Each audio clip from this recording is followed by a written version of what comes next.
All right. Well, welcome everyone. We are so excited that you are here. Um, we are doing our K-3 year-long journey today. And so we are continuing our discussion with phonemic awareness. So if you've been joining us maybe over the course of our year-long journey, you know that we've kind of had a really in-depth focus on phonemic awareness. And so today we're going to be focusing on levels and instruction. So you can go ahead to the next slide. And so first, you can go to the next slide. I would like to introduce myself. So my name is Anisha Donald, and I am a K-3 content developer here at Rollins. And I have over 17 years in education. And so some of my previous roles were as a K-5 classroom teacher. I was also an instructional literacy coach, as well as a state literacy specialist. And so this is actually my first year at Rollins. I started in August, and I'm just really excited to be here to help create high quality literacy content for all students. And in my free time, I enjoy music. I enjoy spending time with my family and friends and having new experiences. So now I'm going to turn it over to my colleague, Ramona, to introduce herself. Hello. I just realized how much Anisha and I have in common. This too is my 17th year in education.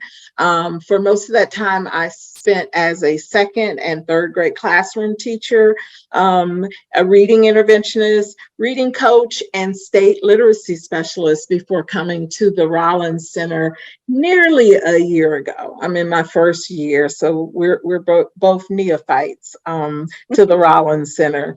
I am originally from Denver, Colorado, and I recently moved here to Atlanta, Georgia from South Carolina to join Rollins for the mission of literacy and justice for all. In my spare time, I love movies, time with families, and travel. And I'm going to get to do two of those things this upcoming weekend. So I'm excited about that. Oh, that is exciting. Awesome. So I want to take a moment to introduce our moderators to you today. So behind the scenes, we have Alistair Schmick, and she's one of our K-3 content creators and instructional designers. And we also have Samantha Murillo, who's our project manager here at the Rollins Center. So they're going to be answering questions and running the technology behind the scenes. So feel free to reach out to them in the chat if you need anything throughout our session today. All right, so first I want to go ahead and get started with just kind of a bit of context around who we are. So we are the Rollins Center for Language and Literacy, and we are part of the Atlanta Speech School.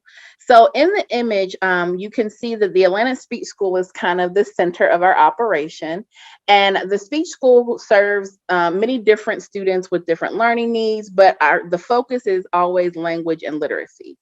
And so our job at Rollins is to take that work and the science that's being fostered and practiced at the speech school, and we share it out to the larger community, right?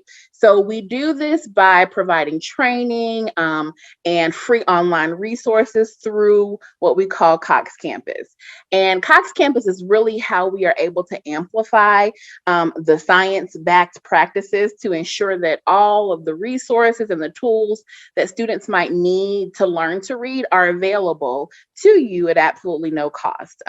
We believe that the science of reading and structured literacy doesn't belong behind a paywall, so you shouldn't have to necessarily have the barrier of paying for something because every student deserves to have the right to read. So that is something that's really important to us in the work that we do here at the Rollins Center, and we hope that you see that through our presentation today. All right, next slide. So when we think about the Cox Campus Way, these are really our core values that are important to us. And so we always want to make sure that your experience with us is rewarding, empowering, connecting, safe, and essential. And so our hope, of course, is that you will experience some or even all of these values today, as we're, discussing and talking and engaging. And we hope that this is a valuable experience for you.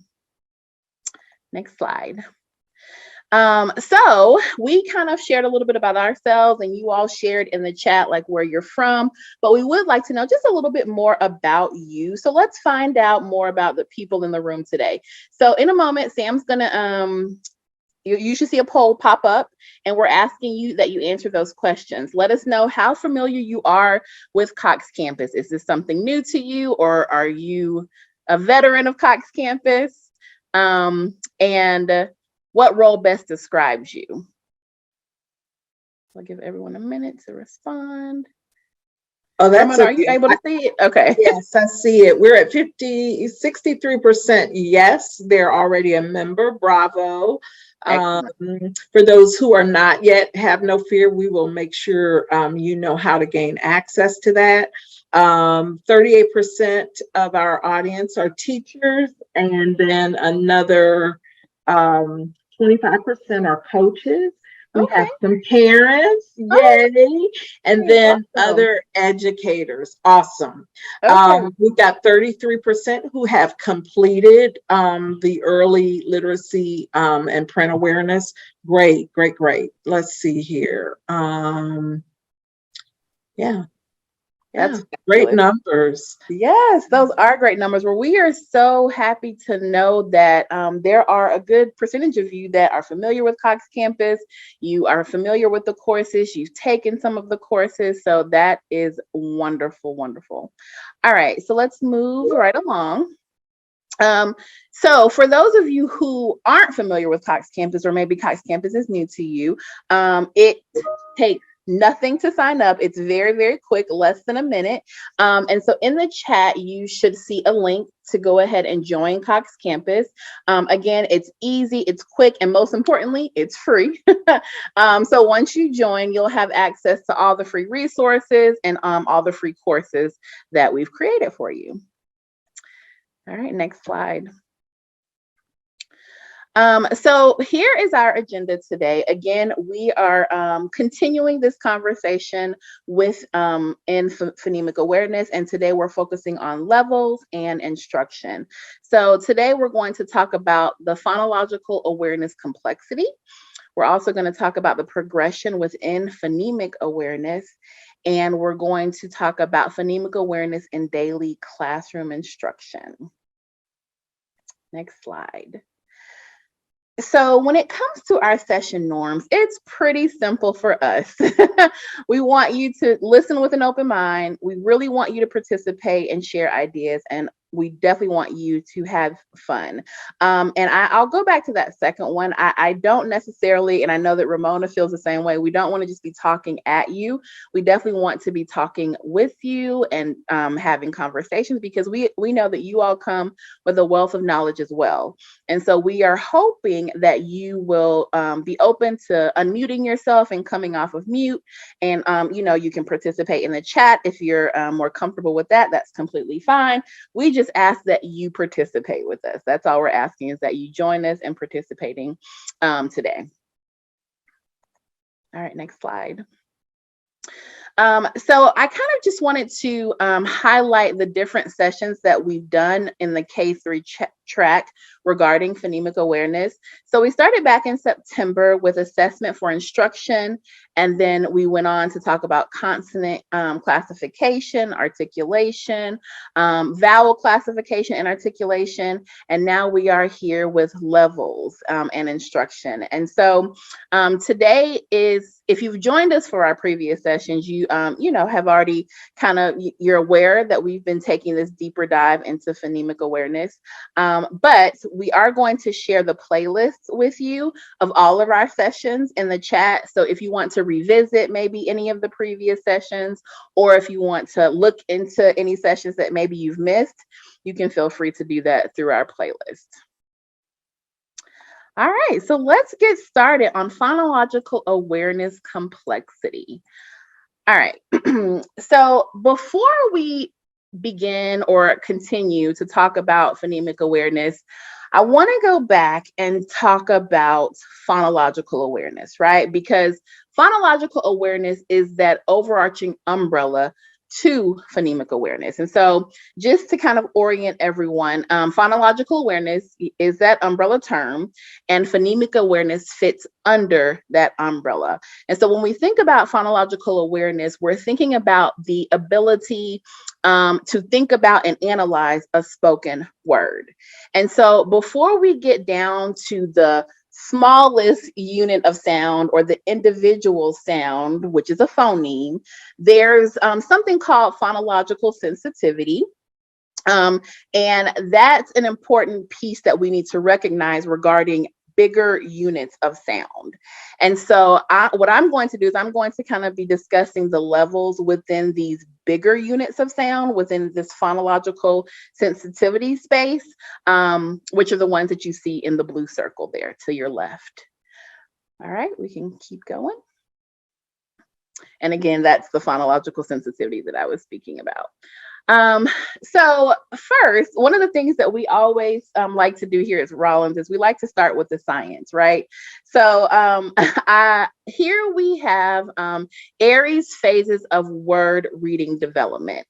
And this model that you see kind of conceptualizes word reading development into 4 phases. So each stage illustrates how word reading develops for typical children, usually between the ages of 4 and 6, right? So in that first pre-alphabetic stage, this is where children maybe are recognizing logos. If you're riding in the car, you know, the child might say, oh, look, there's McDonald's, or oh, look, there's Publix, because they recognize the logo. So they're not necessarily reading, but they are recognizing that print has meaning. So they don't possess the letter sound correspondence yet, but they are developing that awareness that print equals meaning. And so then in the next phase, the partial early alphabetic stage, this is where children are demonstrating some of that phonological awareness, and they may know some letter sound correspondence, but oftentimes, and oftentimes they can recognize like the beginning and the endings of sounds, but they struggle with that medial sound. They're not able to really distinguish that quite yet. And so then moving along, you have the full later alphabetic stage. And this is where now children are starting to use more of those, again, more of those phonological and phonemic awareness skills to segment and blend more. So they're doing more segmenting and blending. And then, of course, our last stage, consolidated alphabetic, this is the goal, right? This is where we want students to be able to achieve. We want them to use those advanced phonemic awareness skills and letter sound knowledge to really put it all together. And so when we think about this, this theory, it not only does it conceptualize word reading development for us, but it also helps to highlight the importance of phonological awareness skills and how crucial they are to those foundational skills for children to develop. And one thing that I want to make sure that I highlight here is like, this isn't linear, right? So when we look at this, it's not necessarily linear. Students may be able to demonstrate any of these phases at any point in their development of reading. But of course, the goal is always to get to that consolidated alphabetic stage. All right, next slide, please. So, kind of similar to Aries phases of word reading development, when we think about phonological awareness, when we think about those larger units of sound, there are levels that begin at the least complex stage, and then they develop to the more complex stage, right? And so we start to your left, you can see on the left side, we start with the word awareness level, which is the least complex. And then we move all the way to the right to the phonemic awareness level, which is the most complex, right? And again, I just always want to reiterate, whenever we're showing you things that look like maybe a continuum of some sort, it's not necessarily linear, right? Students, again, may demonstrate any of these levels at any point as they're learning to read. But of course, the goal is to get to that most complex level, which is phonemic awareness. Next slide. So as I stated earlier, when we're thinking about phonological awareness, we're thinking about these big sound units, right? And so we go from larger to smaller. And so when we think about the largest sound unit, we're thinking about words and words in a sentence. You could, yeah, there you go. Words and words in a sentence, right? This is the largest. And so as we kind of continue to get more complex, we move to syllables.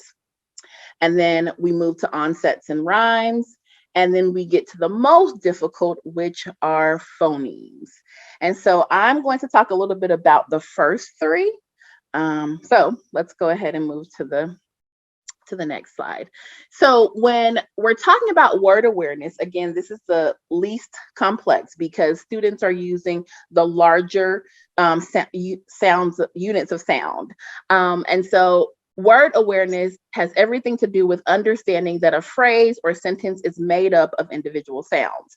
Students are able to manipulate these words and phrases or sentences, right? And so this is really the most basic level of phonological sensitivity. Now, of course, as adults, we say that it's basic, but for our little ones, this is really something that could be difficult for them, but it's an important step for them to be able to do this in order to kind of continue this journey to get to phonemic awareness. So when thinking about the ability to track words in a sentence or distinguishing where one word ends and maybe another one begins, students being able to hear how sounds go together, what might be some things that you would do for word awareness, or what do you already do, or what have you done in the past? If anyone wants to share that either in the chat or go ahead and come off of mute, we love to know, what do you do for word awareness? For our early learning teachers, our kindergarten, pre-K, first grade teachers, don't be shy, share with us. While you all are thinking, one of the things that I can say that I think is a great activity is maybe, kind of having a silly sentence, right? To engage our little students. Having a silly sentence and each word is maybe on a magnetic tile or a unifix cube of some sort, and them being able to build that sentence, right? So the donut makes spaghetti, right? You're going to think that's silly. They're going to laugh at it, but then they're going to work on manipulating those words and building them into a sentence. So that might be, a thought, a quick activity that you could do. Any other thoughts that anyone wants to share? Okay, I'll share. Thanks, Dorothy. When I taught kindergarten, we would do charts each week, and the kids had to give me a sentence, and we worked with that sentence all week. Mm-hmm. I would cut the sentence into words, mm-hmm. and then they had to, arrange the words back into the sentence. That is wonderful, Dorothy. I love that. And I'm sure your students love to be able to manipulate those words. And I love, yes. Can you just tell me a little bit more? Was there a kind of a reason as to why you did the same sentence every day? I'm curious. It came out of a book. I think mm-hmm. It was one of the 4 Square books. Okay. So, you worked with the same sentence every single day. It was a different activity mm-hmm. every day.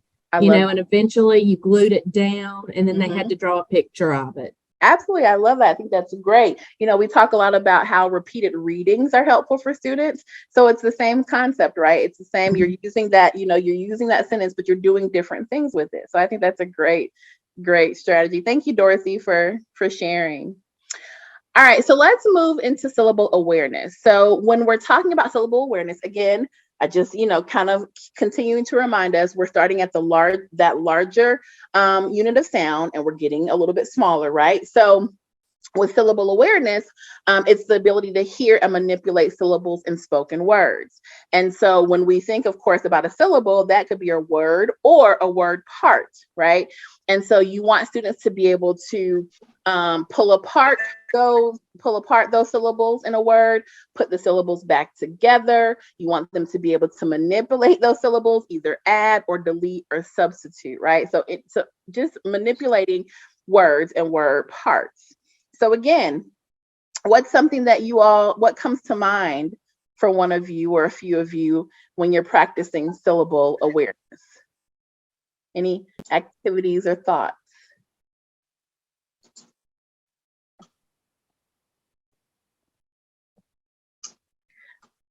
While they are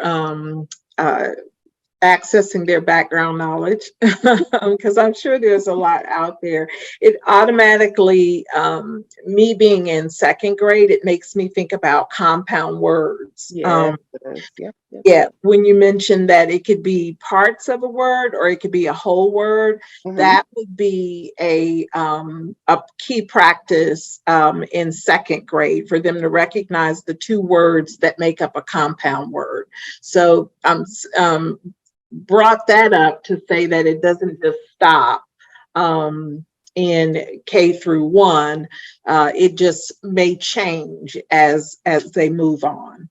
Absolutely. Thank you, Ramona, for that. And I think that the wonderful thing about kind of these levels and when we're thinking about the larger units of sound is that you really can do a lot with manipulating these words, like using compound words, or even if it's a conversation where you're saying, repeat after me and, for S. What's my word? Forest, right? So I think there are, just a lot of quick and easy ways that you can get practice in at this level that really help students to kind of put that into practice quickly. All right, so the next part, the next level is Onset-Rime Awareness. So again, we're starting at those larger chunks and we're getting a little bit smaller, and now we're getting even smaller, right? And so with onset-rime, onset, you have the initial consonant or consonant blend before the first vowel in a word. And then rhyme, you have those string of letters beginning with the vowel that follow the initial consonant or consonant blend. So as you can see the examples on the screen, you have dog, D is the onset, og is the rhyme. Splash, spool is the onset, ash is the rhyme, right? And so again, when I think about kind of the differences between onset rhyme and syllables, right? Syllables, you can break those words, depending on the word, you can break those words up into multiple parts, right? However, when you think about onset and rhyme, it's typically where you're breaking those up into smaller parts versus those bigger parts. And so again, we're going from largest to smallest when we're thinking about the levels. So any onset rhyme activities come to mind? Blending, segmenting, again, adding or deleting, substituting. We got a quiet group today. Sam says she uses nursery rhymes with her kids to talk about this. Like, yes, very awesome, Sam. That's great. Nursery rhymes are a great way to get students doing those phonological awareness skills. And it's something that they're familiar with, which is always great. All right. So we're going to move right along. And now I'm going to hand it over to my colleague, Ramona, and she's going to talk with you about the most complex level of phonological awareness. Thank you, Anisha. All right, next slide, please. Okay, so this chart here shows us the progression of the development of skills that lead to phonemic awareness. That phoneme isolation starts off really where Anisha just talked about with the onset and rhyme, and then we progress into segmenting, blending, and then segmentation, addition, deletion, and substitution. Some of those may seem very similar to what we just talked about under phonological awareness, and those other skills prime the pump, so to speak, so they're able to do this. Again, this is not a linear process. students may have the beginning grasp of different areas of complexity, but we want them to be able to use all of the skills in a fluid way in order to develop their phonemic awareness.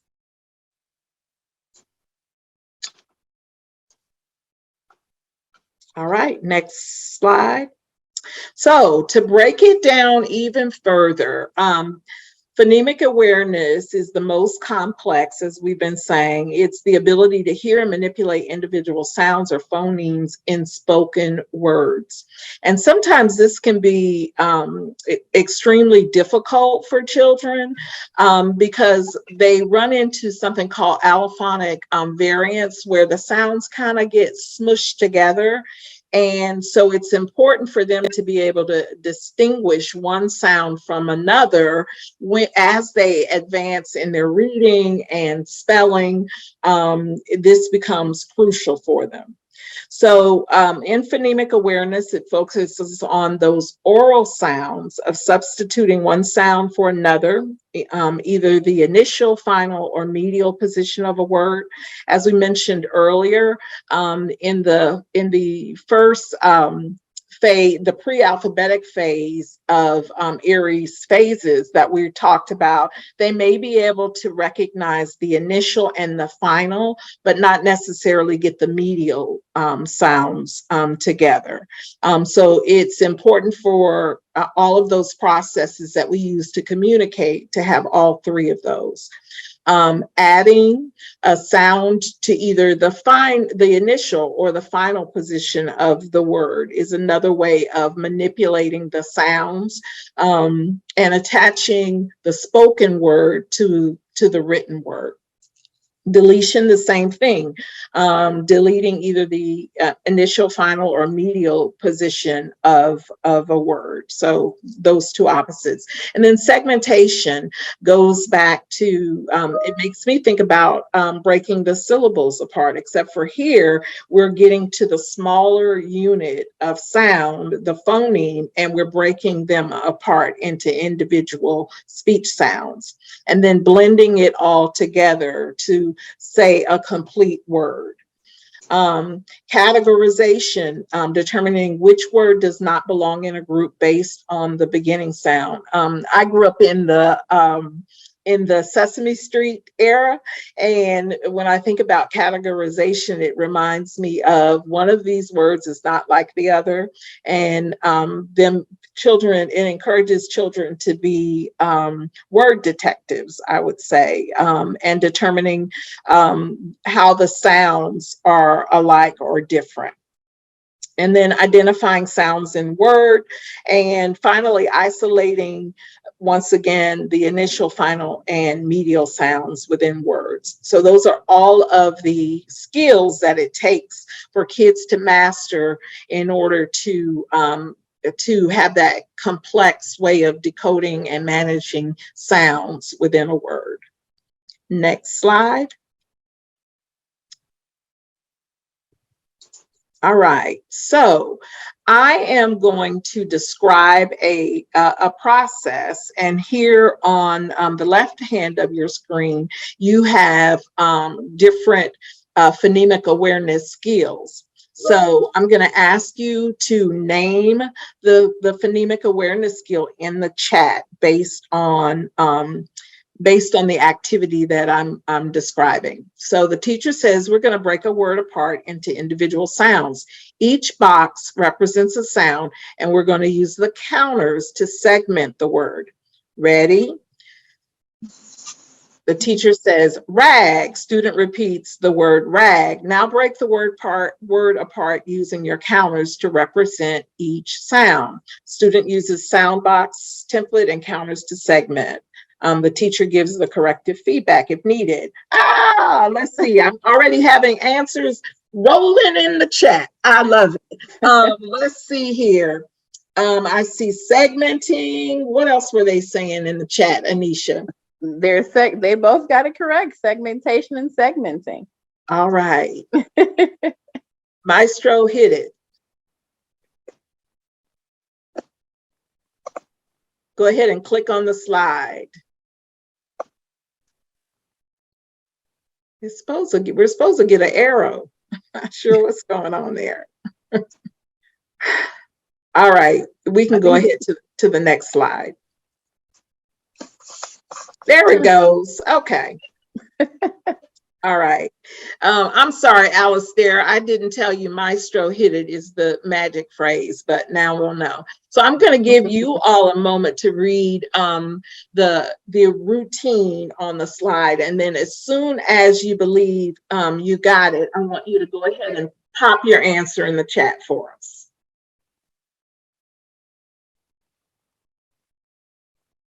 We don't get to the fun until we get more people doing it. So.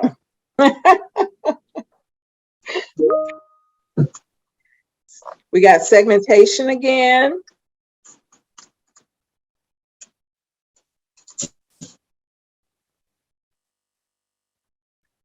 I'll take it a step further. Tanya, if you can tell us, why do you say segmentation? Love it. Let us know in the Sorry, chat. you're segmenting because you are breaking the sounds down and you're saying and so you're saying each individual sound, so you're segmenting the word down into its individual phonemes. Perfect, Tanya. That was perfectly stated. Thank you so much. All right, let's go ahead and advance the slide.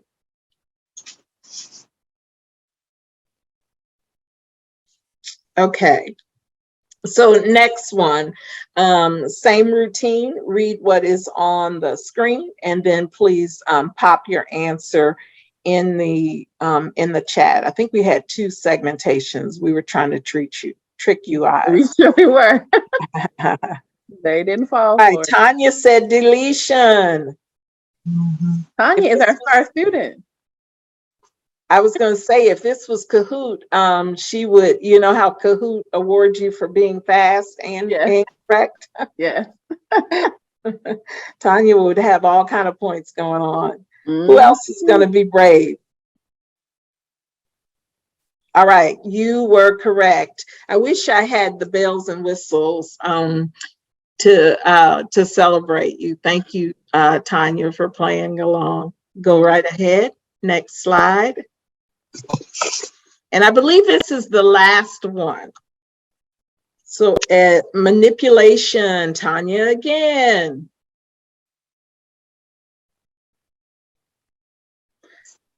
Tanya, can you tell us a little bit more about that answer? What do you mean by manipulation? The student is manipulating the sounds within the word when they remove the g from tag and replace it with the p to make it tap. So they're manipulating sounds in the final position of the word. So I love how you said that. One thing I will say, so when you said the word manipulation, my first thought was, well, technically they're all manipulation, right? Because they're moving something or taking something away or adding something. And so while you're correct, thinking through or looking at what is the child doing with that actual sound? Are they adding? Are they segmenting? Yes. Mm-hmm. Mm-hmm. Substitution, because they we started with the word tag, and the way that they manipulated it was they changed the ending sound from to awesome. Yep. From G to P. Awesome, awesome, awesome. Thank you. And I do think we have a couple more, but we can roll through if you want to, Ramona. Okay. Yep. Let's continue. You can keep going through that slide. We had some more. Yep. Great job, everybody. Thank you for participating. So once again, bringing you back to this chart. We started with Anisha talking about word awareness, syllable awareness, and onset rhyme awareness. And then as you see in each one of them, they have those discrete skills that are used in order to build up that overarching mastery in that area. area. And as you see in phonemic awareness, there's a combination of some of what has gone before on a different level, on the individual phoneme or individual sound level, which is what makes that process a little bit more difficult because of the way language is put together. All right. So where does phonemic awareness show up in daily instruction? I mentioned earlier it's important in all aspects of communication, but specifically with instruction. When we're teaching students how to decode words, they have to know the code in order to lift the words off the page and advance to as a fluent and skillful reader in order to extract meaning from the reading. And so by decoding, reading, and blending are skills that help them to get there. And then the opposite of decoding is encoding. They're then noticing what those individual sounds are and how they go together to spell a word. And so now we're going to make the classroom connection. So Alistair's going to drop in the chat the classroom toolkit that is available for you. One of the things we know about the science of reading is that it takes multiple times for a child to acquire a skill. We've developed this toolkit so that it's not, the practice is not redundant or the same, because novelty increases interest. It also allows children who learn differently to gain access to the information. So on the left here is the say it, tap it, map it, graph it, zap it. So just like in the examples, say the word is rag. I, as the teacher, would say it, the student would repeat it, and then I, as the teacher, would model the tap it by touching a box for each phoneme. So, I said rag, right? Ag. And so I tap each box, or you could tap using your fingers, either way. And then to map it, you would use counters that represent each sound in the word. So ag. So you would move the counters there, and you would be sure to blend it after you have mapped it. And then underneath here, the counters, you would write each individual letter that represents the phoneme. So that's the graphic part. And I actually watched this lesson today in one of the classes. After they've done the graphic, then the counters, they would zap it by just wiping it away. Or some teachers, kids really love using the magnetic wand with the magnetic chips. Yes, it is nice to have everything in one place, Tanya. And then the second one is similar, except for with the grapheme dictation, you could select the specific phonemes that you wanted children to practice writing in the squares there, and then use the bottom boxes there for dictation, both word dictation, then sentence dictation. This one on the right would be a great way, after you've had high practice doing one of the activities like the one on the left, for you to do a formative assessment about where students are in acquiring those skills. And we can move to the next slide. All right. And then I'm sure many of you are familiar with Elkonin boxes, also called Elkonin boxes. They're great for blending and segmenting, phoneme isolation, and or manipulation. Another one of those all-purpose tools. And this one here starts from the simplest to more complex. And you'll notice the counters to the side for the mapping it part with the Elkonin boxes. All right, we can move on. And if you want even more novelty, this is an idea of these are some items that you could add to your toolkit. The mirror is there to help kids who may have trouble articulating specific sounds. It's a way for them to see and notice the manner, voicing, and placement of articulation. So for some of those students who you've done high practice using some of the other tools, but they're still, struggling with that, or not. It doesn't have to be just with struggling readers, but it's a great tool for them to actually notice and be able to name what their mouth is doing. A great visual for them. And then below there is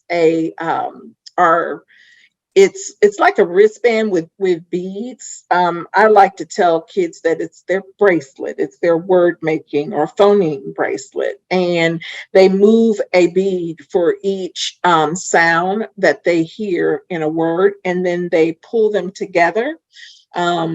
And that's the blending part. The slinky, also great for segmenting each part of the word. So ag. So I would stretch it out, and then I would bring it back together for the blending portion. The rippy bits, same idea, taking a strip of paper and tearing a small piece for each sound that they hear, and then putting them close together for the blending.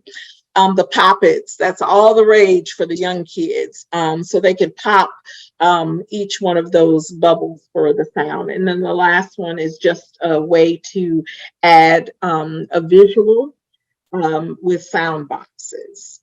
And Ramona, I want to just really kind of just stop here for a moment and just think about and really reiterate the novelty idea, right, with students and the use of the manipulatives and the visuals, and having these resources that can kind of be, that provide different purposes to do the same thing. I want to definitely just highlight that it is not something that has to be difficult.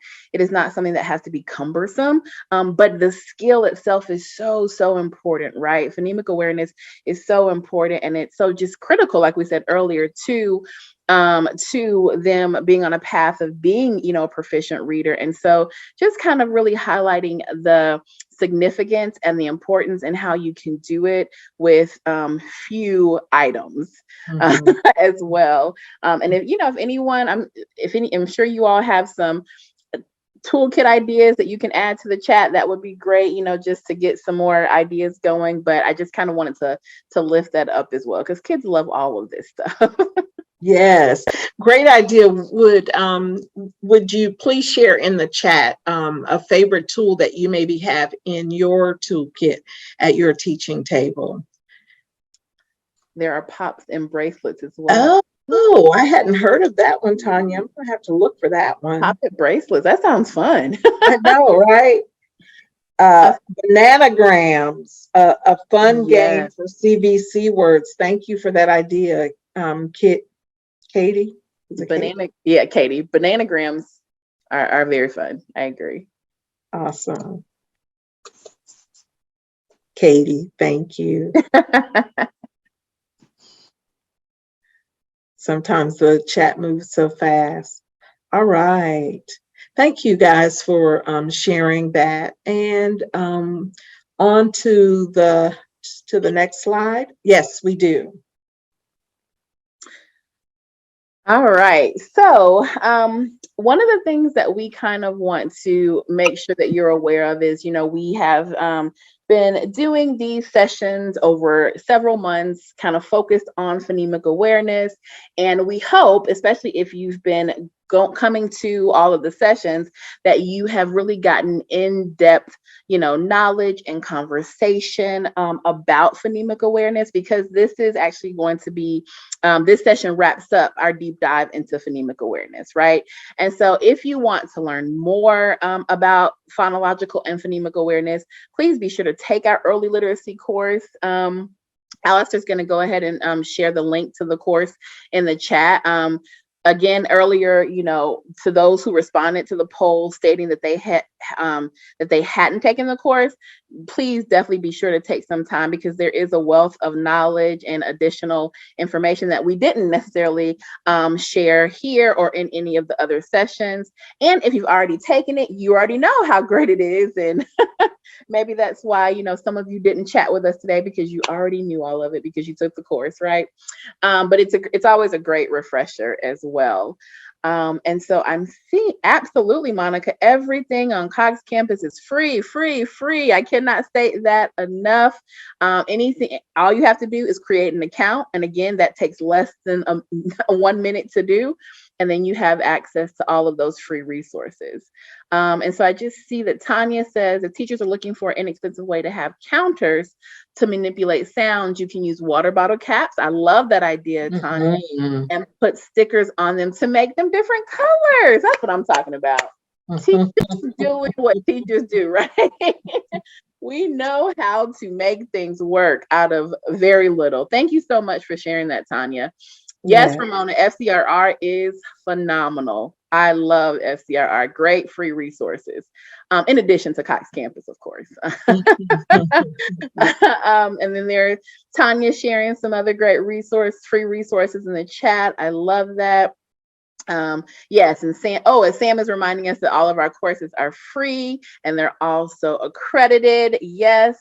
So they are great for educators all across the globe. You are very welcome, Monica. All right, so let's move to the next slide, please. So we do always want to take some time, kind of as we wrap up and come to a close, to kind of reflect on today, right? And so we want you to take a moment to just think quickly about what we've discussed today regarding levels, phonological awareness levels, phonemic awareness levels, and instruction, and what that looks like, and kind of let us know where you are, right? Maybe there was something that you connected with that kind of aligned to what you already knew, which is always great. It's always great to be affirmed and confirmed in your knowledge, right? Or maybe there's a question that you still might have in regards to phonemic awareness, or just something that you took away from today. So if you wouldn't mind just taking a minute to just share with us in the chat what's something that may be aligned or confirmed with your beliefs, or a question you might have, or a takeaway.